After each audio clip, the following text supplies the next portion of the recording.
Hey, what's up guys? It's Twice here, and today I have our Dauntless deck profile for Team Zenith. Here's the thing, that this deck I know is being done on CFA, but that's because JD, our teammate that actually has the Dauntless deck, is moving away tomorrow to go to Jacksonville to attend the University of North Florida for the upcoming semester, and which unfortunately means that he won't be in the local area to, play Vanguard with us. But he's also been working a lot recently, I think about 35 hours a week, which is quite a lot for somebody who's only 19 years old. In fact, his last day was today. So the fact is that he hasn't been in the Vanguard scene that much lately, and while he would like to finish these decks, he just hasn't had the time, though he certainly does have the funds working 35 hours a week. Though I asked him, okay, what deck profile do you want, what cards do you want in there, and this is what he gave me. So this is still JD's deck profile, it's just me narrating it, I guess. So we're going to start off with Red Pulse Draco Kid. Really, there aren't a lot of options in starters for Kagero. It's either this or Conroe, but Conroe's banned, so you really can't use him. Red Pulse does get the job done. I mean, this is a cross break ride deck, so you do want to get the proper break ride, then cross break ride, because it is a very good combo. But still, I wish that Kagero had something perhaps just a little bit more geared towards what they do, or something other than just relying on the Grade 3 Searcher every time. Maybe that'll change with Perdition Dragons. And I know that Terry Cloth certainly does work for Steel Dragons. But for triggers, rather, he runs 8 crit, because it's Kagero. And then for R-Peak, I asked him why no Gatling Claw.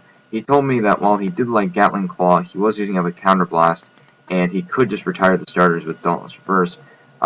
But he said that, it could go back and forth. I know that he runs R-Peak mostly for the turn of the Cross Break Ride. You can throw these in the Soul, give plus 3,000 power to 2 units, and then just really force out some of your opponent's guard in some really big plays. Not to mention they are draw triggers, so you're only losing a 5k shield each time. So yeah, not too bad. There again could be room for Gatling Claw. He's still a very useful card, but this is again more towards JD's playstyle, just very aggressive, and I guess it does make sense. And then of course for Dragon Dancer Barbara, because she's the best looking heal trigger that Kagero has. And then for grade 1s, for Perfect Guards, I asked him if he was going to run the Quintet Wall when it does come out, and he said no. He would much rather stick with the Perfect Guards, as they are better for this deck, I guess. That's what he said.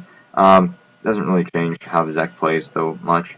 And then for Diable Drive Dragon, because K-Clones are useful, 7k boosters, 10k attackers helps the deck be more aggressive, which is pretty much what it does. For Bars, because Bar is just a staple. It's a shame you can't really toolbox these anymore as easily now that Conroe's gone, but it doesn't really change the fact that he's an 8k vanilla, an ideal grade 1 ride, and just a great card to have in the back row because it's pure power. And then 2 Calamity Towers for the draw. I know that some people are going to say, well, what about Gojo and Heat Nail and a couple of others?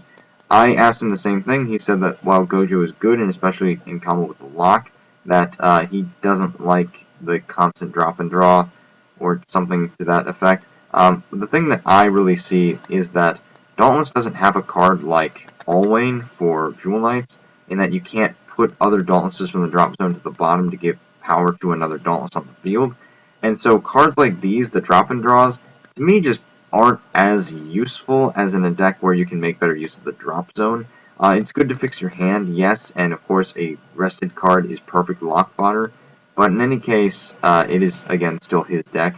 And then Heat Nail, I think he says just because the 6k isn't enough sometimes, and while it's really good, the fact is that it has to hit a Vanguard to then retire grade 1, and then it goes back to the deck. So yeah, there are a couple of trade-offs in these. I know he just likes the solid power, consistency, and then the easy draw with Calamity Tower. That's pretty much it. And for grade 2s, again, just bread and butter, Kagero, 3 Berserk Dragon, 4 Bellicosity. You need these cards in every Kagero deck. On flip damage, kill pesky anythings. That's what Berserk Dragon does. And then, your 4 12k attackers, because every archetype deck should run 4 of these. They are just that useful. Plus, I mean, he looks really cool. Dominate Drive Dragon has awesome artwork. And then, grade 3s, doesn't need much explaining. For Dauntless Drive, arguably one of the best break rides in the game, if not the best. I would still say it's like him and Daikaiser, maybe in like a tie. And then, his reverse form. Break ride skill is that when you're at the end of the turn that your Vanguard attacks another Vanguard, discard 3 cards from hand, and your Vanguard can restand. Of course, it gets the 10,000 power because it's a break ride. Doesn't cost any counterblast, which is nice. Dropping 3 cards from hand is annoying, but if you get a draw trigger, it does kind of mitigate that cost. The cross break ride, however, is very good. So abilities counterblast 1, unlock one of your Kagero rear guards. Until the end of the turn, he gains an ability of whenever his drive check reveals a grade 1 or higher Kagero. Then he gets 3,000 power, and you can retire an opponent's back row unit, a grade 1 or less. So clearly, it's very easy to pierce guard with Dauntless Reverse because he gets power regardless of what he drive checks, which can make it really annoying for your opponent in not only calculating how much they need to guard, but in just over-guarding in general. And he keeps that ability until the end of the turn. So he keeps the power until the end of the turn, which means that on the turn that you cross break ride him over the regular Dauntless, you can generate some very frightening numbers and possibly get rid of your opponent's entire back row. So yeah, there's a reason that he is considered one of the best reverse cards. I'd say it's him and like Ashley Reverse are like two of the top ones. But regardless, still very good card. Great combo with his base form, and in the end, his deck, because it can use such basic support from Kagero, that's kind of what gives it its advantage, is that it's just very simple and straightforward, which Kagero has a habit of doing. But this is JD's deck profile. I know that he really likes this deck, and it's unfortunate that he won't be able to really use it against us that much, but maybe that's a good thing for us. Regardless, he is still and always will be a member of Team Zenith, especially a founding member, and we wish him luck wherever he goes. Hopefully Fortuna will smile upon him.